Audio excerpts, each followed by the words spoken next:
Il y a des gens qui rêvent d'aller à l'extérieur, mais ils n'ont qu'à demander à ceux qui y sont. Sur 10 Africains, tu leur demandes à l'extérieur là, ceux qui veulent rester définitivement à l'extérieur là, ça ne va même pas dépasser une seule personne. Et cette seule personne qui veut même rester à l'extérieur là, peut-être qu'il a épousé une Française ou une Européenne là, voilà, il a déjà la corde au cou et puis ne peut pas. La jeunesse a pris conscience de la situation. Les gens ont compris qu'aujourd'hui, on ne peut plus s'en sortir avec le recrutement de la fonction publique. Et nous nous rendons compte qu'en réalité, les plus grands chômeurs, voilà, je suis tenté même de dire des délinquants, excusez-moi du terme, les plus grands chômeurs là, c'est ceux-là qui sont allés à l'école. Vous partez au village, les jeunes ont quelque chose à faire. Ouais. Même si c'est l'agriculture, l'élevage, ils ont toujours quelque chose à faire. Mais nous qui sommes allés à l'école, on a eu notre diplôme jusqu'au doctorat et on s'assoit, on compte sur la fonction publique. Mais cette jeunesse a compris aujourd'hui que leur réussite ne se trouve plus dans les mains de la fonction publique. La preuve en est que vous allez voir des gens qui vont avoir de gros diplômes à l'université, ils vont passer le temps à faire des concours, jusqu'à ce qu'ils soient frappés par la limite d'âge. Ils ne peuvent même plus faire concours à la fonction publique. C'est en ce moment ils vont se dire, bon, voilà, est-ce qu'on ne va pas essayer d'entreprendre? Bonjour tout le monde, ici c'est Justin et bienvenue dans cette toute autre vidéo. Aujourd'hui, je suis avec Dr Karim Kaboré. Vous allez voir que c'est un parcours assez particulier parce que, en fait, c'est un monsieur qui œuvre beaucoup dans le domaine de l'entrepreneuriat des jeunes au Burkina Faso. Il a fait ses études au Burkina Faso et également à l'extérieur. Vous allez voir vous-même le parcours de ces messieurs qui est assez inspirant. Moi, ce que j'ai remarqué surtout chez lui et que j'ai voulu qu'il partage ici, c'est surtout les problèmes que rencontrent les entrepreneurs au Burkina. Alors, sans plus tarder, Dr Karim, merci beaucoup d'avoir accepté cet échange. Déjà pour des personnes peut-être qui viennent de te découvrir, au Burkina Faso, on te connaît déjà beaucoup dans ces milieux-là, mais il y a des personnes peut-être qui suivent ces vidéos, que ce soit au Burkina, pour ceux qui ne te connaissent pas, ou bien en dehors du Burkina. Est-ce que vous pouvez vous présenter rapidement aux personnes qui viennent de te découvrir avant cet échange? Bonjour, merci. Je suis Dr Karim Kaboré, enseignant à l'université polytechnique Nazi Boni de Bobo-Dioulasso, et je suis également auto-entrepreneur. Voilà ce que je peux dire sur ma personnalité. Alors, Dr Karim Kaboré, il ne veut pas beaucoup parler. Bon, vous allez découvrir, on va l'amener à parler. Parce que moi, j'ai écouté tes interventions. J'étais là également à la conférence. Tu as animé. Donc, je sais un peu ce que tu fais. Je sais un peu maintenant. Est-ce que tu peux rapidement revenir sur ton parcours, d'où tu as commencé, où est-ce que tu en es? Alors, mon parcours, ça pourrait être l'objet même de toute cette interview, mais je vais tenter d'être bref. Ok. Et je suis enseignant de formation de base, enseignant à l'école primaire, je précise. Ouais. Et durant mon parcours, je poursuivais également mes études à l'université. J'ai eu une maîtrise en lettres modernes. Et comme l'appétit vient en mangeant, j'ai poursuivi mes études pour avoir un master en management des organisations et des entreprises. Et l'appétit vient toujours en mangeant. Et après ce master, je me suis retrouvé avec un diplôme sans expérience. Est-ce qu'il faut attendre à être recruté par le privé? Je me suis dit non, si tel est le cas, je ne devrais pas poursuivre mes études. Donc j'ai pensé donc à aller à l'extérieur pour avoir beaucoup plus d'expérience dans le domaine de l'entrepreneuriat. Ce qui a fait que je me suis retrouvé en France en 2017 où j'ai repris un master en qualité, hygiène, sécurité, environnement. Et après ce master, je me suis dit non, pourquoi ne pas encore poursuivre? Parce qu'on dit notre limite là c'est le ciel. C'est le ciel. Et entre parenthèses, moi j'ai enseigné à l'école primaire, j'ai enseigné au secondaire et je me suis dit non, un jour ce serait une fierté pour moi d'être devant des étudiants à l'université pour enseigner. Et ce qui a fait que j'ai eu ce courage de poursuivre mes études pour décrocher un doctorat en qualité totale et entrepreneuriat. Très bien. Donc après ce diplôme, je me suis dit non, même si à l'extérieur il fait frais, même si on a un bon salaire à l'extérieur, pourquoi ne pas penser à notre pays? Est-ce qu'il faut que nous restons dehors alors que notre pays a besoin de nous? Chaque fois on fait appel à des experts internationaux. Est-ce que nous allons rester dehors parce qu'il fait frais et nos pays continuent toujours à faire appel à des experts? Je me suis dit non, si je reviens au pays, je peux être utile à quelque part, surtout du côté de la jeunesse. Ce qui a fait qu'après 4 ans en France, je suis revenu au Burkina en septembre 2021 pour accompagner cette jeunesse-là dans cet élan vers l'entrepreneuriat. Très bien. Voilà ce que je peux dire brièvement sur mon parcours. Et quand j'ai fini mes études, j'ai été appelé par l'université Nazi Boni parce qu'ils veulent ouvrir une nouvelle filière en entrepreneuriat. Très bien. Et comme il manque de personnel dans ce domaine-là, voilà, je suis venu, on a élaboré le programme d'enseignement et j'ai commencé à enseigner à l'université depuis octobre 2021. Voilà. Et vous avez dit que vous prêchez par l'exemple. Si vous venez, vous dites que ok, j'ai un doctorat en entrepreneuriat et je viens, j'enseigne, je ne suis pas entrepreneur, c'est pas normal. Et c'est comme ça que vous avez prêché par l'exemple. Exactement. Je vais prêcher par l'exemple au regard même du contexte, j'allais dire, national.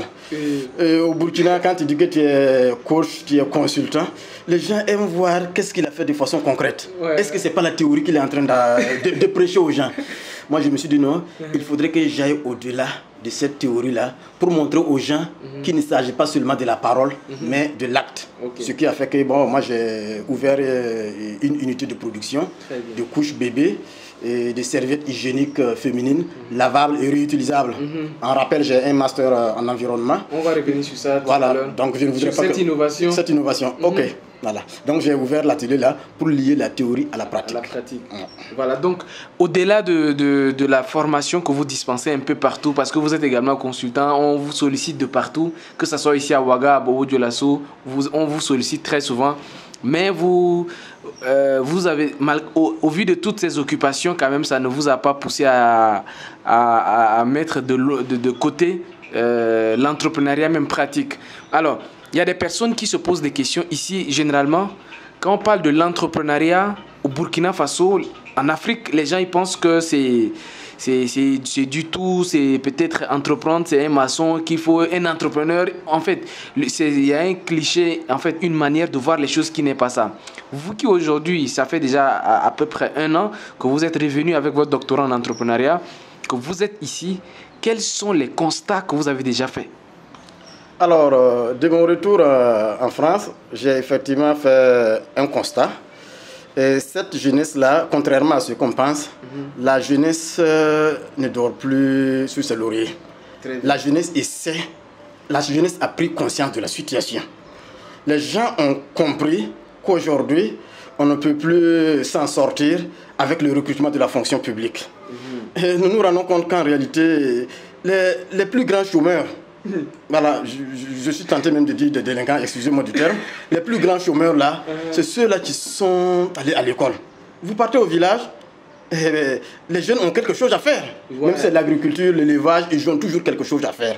Mais nous qui sommes allés à l'école, on a eu notre diplôme jusqu'au doctorat et on s'assoit, on compte sur la fonction publique.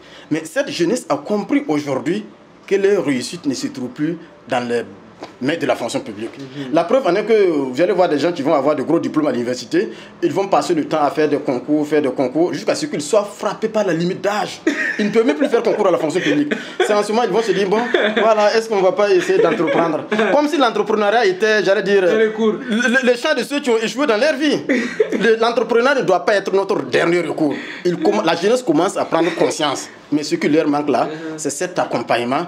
Ils sont en train de naviguer à vue. Ils croient que l'entrepreneuriat, c'est se lever, avoir des moyens et on commence à mener les activités. Ce qui fait que nous sommes à leur côté pour les accompagner de bout en bout, de façon à ce que celui qui veut effectivement s'en sortir là, qu'il puisse réussir dans l'entrepreneuriat. Très bien. Alors ça, c'est une démonstration très brillante parce que voilà, c'est clair. Ce que vous avez dit, moi, j'ai compris et ce que vous avez dit concrètement, c'est clair. On ne revient pas dessus. Maintenant, malgré tout ça, on voit quand même des jeunes entrepreneurs qui se sont déjà lancés. Mais en Afrique, on a toujours également ce problème quand on est entrepreneur. Vous, que ce soit les difficultés que vous avez rencontrées ou bien les entrepreneurs que vous avez rencontrés, est-ce que ces difficultés-là vous font réfléchir ou bien ce sont des choses... Alors, comment vous percevez les difficultés aujourd'hui que rencontrent les jeunes entrepreneurs? Oui, évidemment, en tant que consultant, notre réflexion va tourner autour de ces difficultés que rencontrent les jeunes entrepreneurs ou les entrepreneurs d'une manière générale. Aujourd'hui, quand on pose la question à la jeunesse, pourquoi elle n'entreprend pas, sur 10 étudiants, 10 personnes, vous allez voir que les 9 vont dire que non, on n'a pas les moyens pour entreprendre. Ça, c'est leur première préoccupation.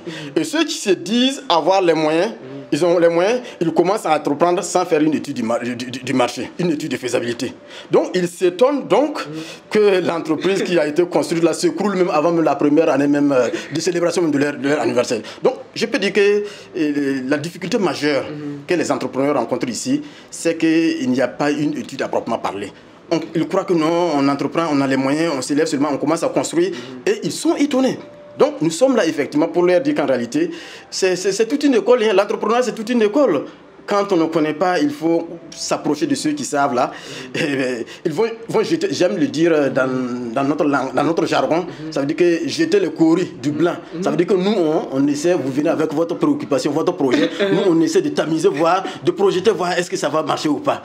Et au cours de l'entretien, s'il se trouve que ça ne va pas, c'est pas nous qui allons vous dire, hein, c'est vous-même qui allez vous rendre compte qu'en réalité, le projet ne va pas réussir comme je le dois, je le veux. Et s'il ne va pas réussir, ce n'est pas pour autant qu'il faut l'abandonner. Nous avons des stratégies, soit il faut faire un pivot, une itération, ou bien carrément abandonner le projet si ça ne va pas. Donc, en résumé, ce que je peux dire, je peux même dire que c'est l'ignorance en tant que telle qui freine l'entrepreneuriat dans nos milieux. Mais les gens commencent à prendre conscience petit à petit.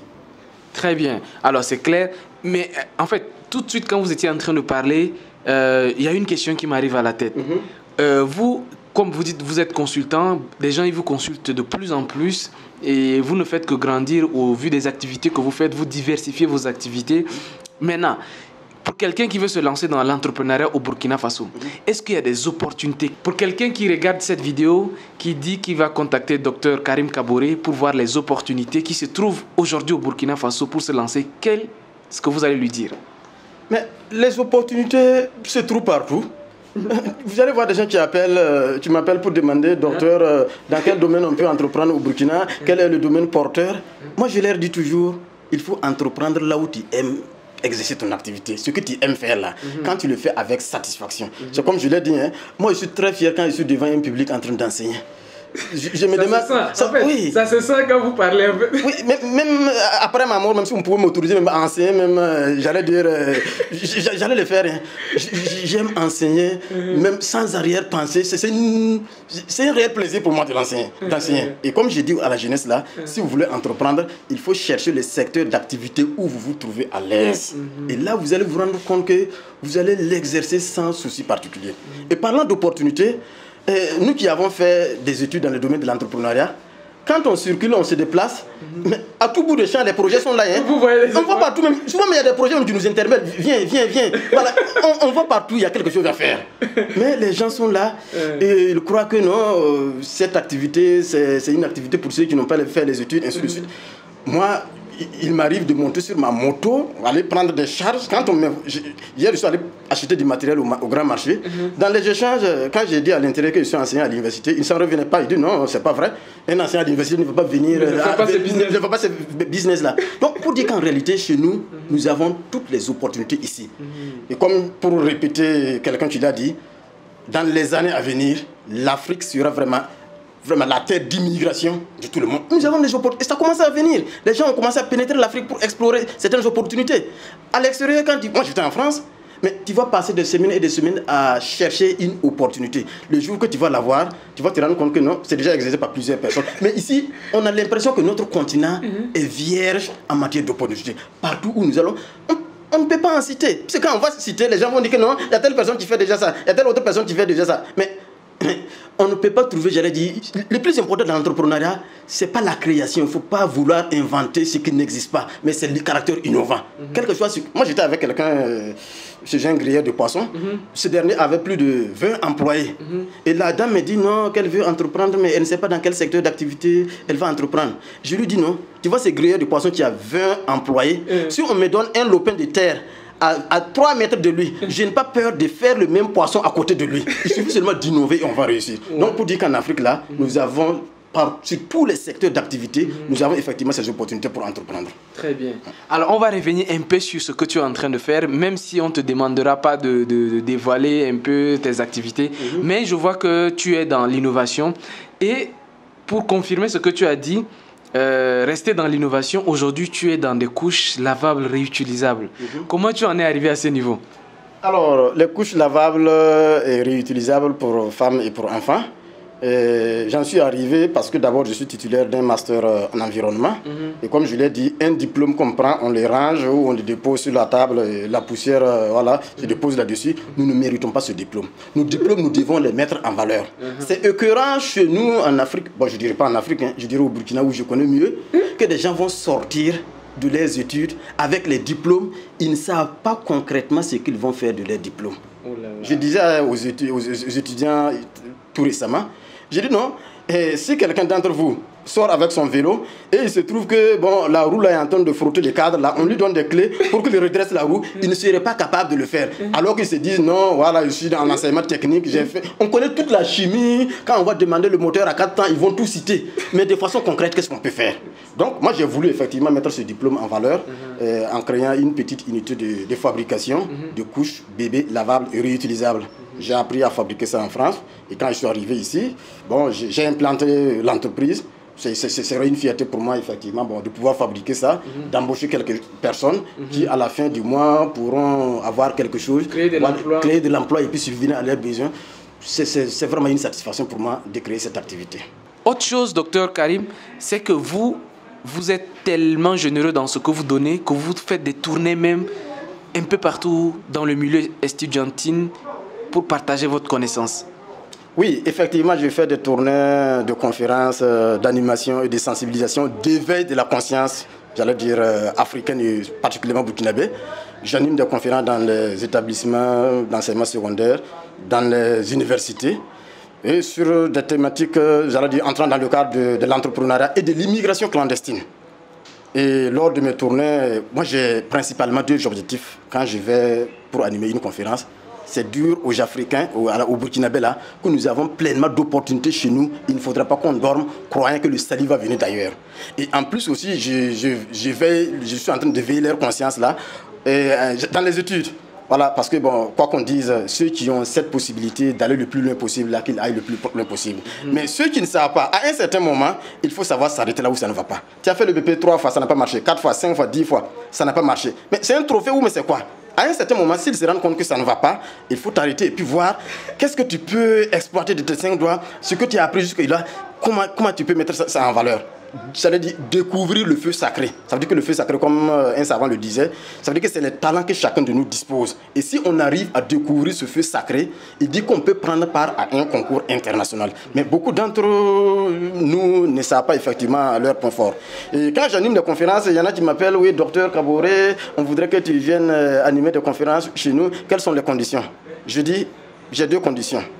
La première condition, si vous pouvez vous assurer une partie de mon carburant. Si vous ne pouvez pas, je ne vais pas refuser de venir parce que vous ne pouvez pas assurer une partie de mon carburant. Deuxième condition, s'il y a quelque part, il y a un coin où je peux me loger. S'il y en a même, c'est un poulailler, moi je n'ai pas dormi. L'essentiel est que les moustiques et puis les brigands ne m'affrontent pas. Donc, j'anime les choses de façon gratuite. C'est gratuit, on m'appelle, je viens pour animer, j'anime. C'est eux qui choisissent les thèmes. Ils choisissent un thème, si c'est à régler un peu, bon, je peux leur apporter des petites touches, ainsi de suite. Et moi, je viens, j'ai animé des conférences où des salles étaient pleines, des conférences où ceux qui sont restés dehors, accrochés aux fenêtres même, dépassaient ceux qui sont à l'intérieur. Donc, moi, mon objectif, effectivement, je suis revenu de l'extérieur. Comme je l'ai dit, ce n'est pas à cause du salaire. Nous sommes redevables à l'Afrique. Nous, étudiants, et je lance l'appel également à tout étudiant qui se trouve dans les 4 coins du monde. Nous sommes redevables à notre pays, à nos pays. Il ne faudrait pas qu'on reste à l'extérieur là, alors que notre pays a toujours besoin de nous. Si je suis revenu, comme vous l'avez dit, c'est pour partager, et c'est une fierté pour moi, effectivement, de partager ces connaissances-là lors de certaines conférences. Alors, je sais qu'on aura beaucoup à échanger si on continue parce que c'est que moi j'ai remarqué vraiment chez toi, je le disais tout à l'heure, quand vous parlez, on sent que vous avez l'amour de partager.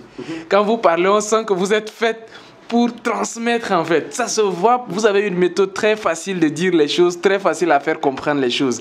Et je suis sûr qu'il y a beaucoup de personnes qui sont en train de regarder cette vidéo, qui vont se dire que mais comment on pourra entrer en contact avec Karim Kaboré pour que si on doit être au Burkina, si on doit effectuer un voyage au Burkina, ou bien si on est au Burkina, on pourra le rencontrer pour plus d'échanges, pour plus de... Voilà, pour plus de choses.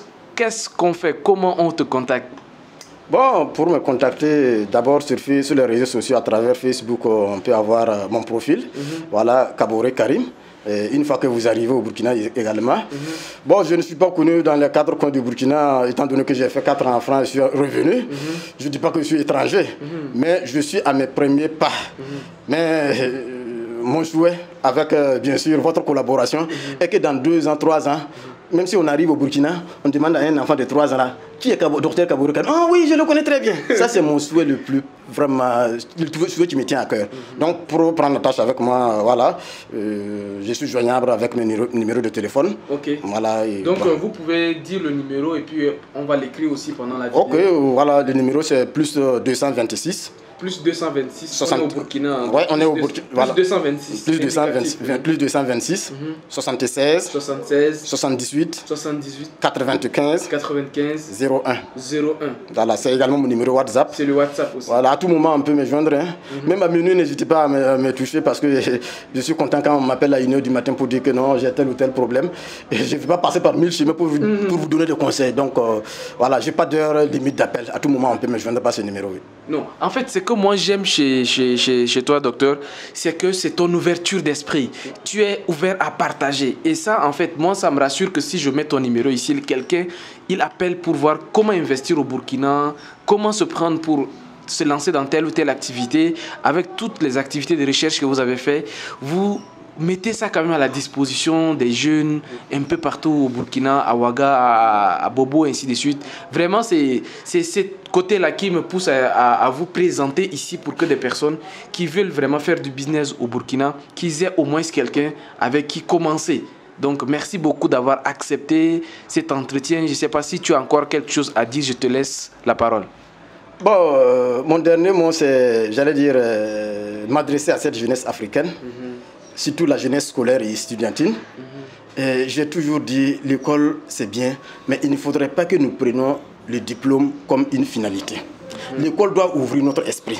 Mais si l'école doit, si après les études, nous avons nos diplômes et nous sommes enfermés sur nous-mêmes, ça veut dire que nous n'avons même pas profité de l'école. Je vais m'adresser à cette jeunesse estudiantine-là pour dire que nous avons les outils nécessaires. Il y a des gens qui ont appris à faire l'entrepreneuriat, qui n'ont même pas été à l'école, mais vous qui avez été à l'école, vous pouvez mettre ces outils, ces connaissances à votre profit et facilement réussir.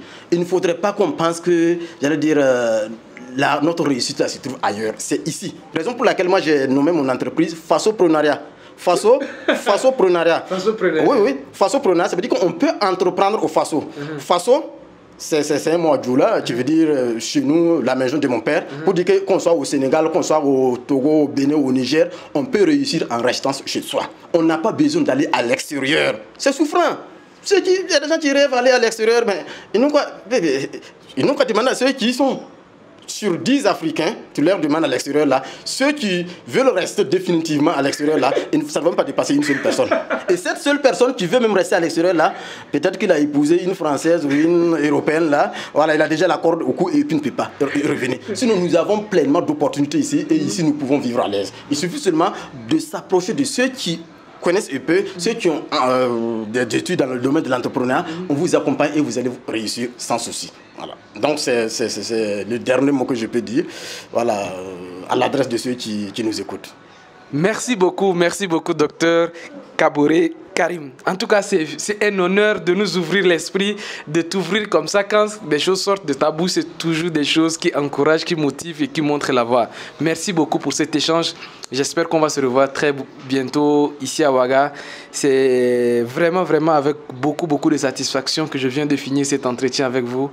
En tout cas, que Dieu de la sagesse, le Dieu de la sagesse et de l'intelligence continue à vous bénir de sa connaissance, de son intelligence, pour que vous puissiez à votre retour, comme votre passion, le partager également à d'autres. Merci beaucoup. Merci. J'avais dit mon dernier mot, mais je ne peux pas ne pas revenir sur vous parce que vous dites que j'aime partager. Mais celui qui aime partager, c'est vous.